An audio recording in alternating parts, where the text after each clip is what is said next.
Guys ఎలా ఉన్నారు అందరూ?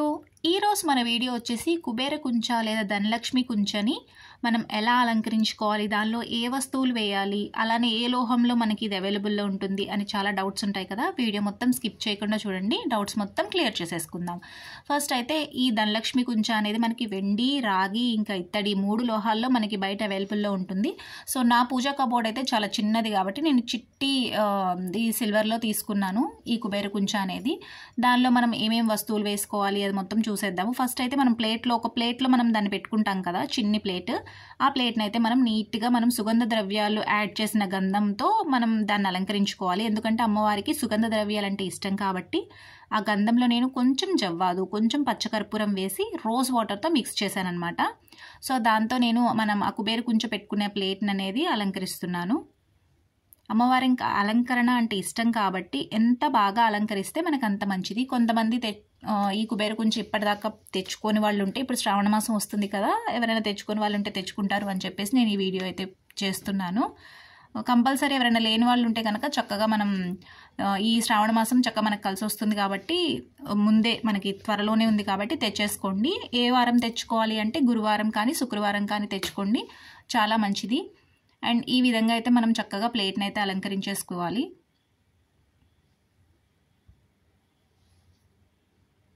ఈ కుబేర కుంచ ఏంటంటే మనకి దీంట్లో ఏది వేస్తే మనకి అంత బాగా దానికి లోటు ఉండదు అంటారనమాట. ఈ కుబేర కుంచ లేదా ధనలక్ష్మి కుంచలో మనం ఏ వస్తువులు వేస్తే దానికి లోటు ఉండదు అని అంటారు.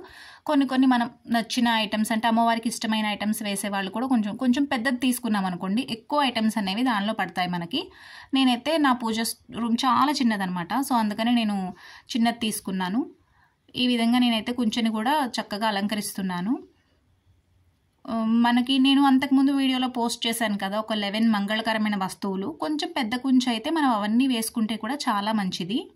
సో నా కుంచలో నాకు అవైలబుల్లో ఉండేవి చాలా ఇంపార్టెంట్ అయిన వస్తువులు ఏమేమి వేయాలి అనే కంపల్సరీ వేయాల్సిన వస్తువులు అనేది ఇప్పుడు చూపిస్తాను మీకు.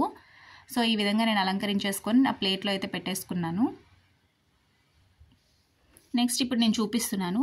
మనకి చిల్లర డబ్బులు, ఇంకా ముత్యం, పగడం, ఒక్క అమ్మవారిది రూపు ఉంటుంది కదా, ఆ చిన్న రూపు ఒకటి, అండ్ గోమతి చక్రం ఒకటి. అంటే నా దాంట్లో గోమతి చక్రం పడుతుంది. ఇంకా కొంచెం పెద్దదనుకోండి లక్ష్మీ గవ్వలు కూడా వేసుకుంటే మంచిది. అండ్ మనం బియ్యం కూడా తీసుకోవాలి.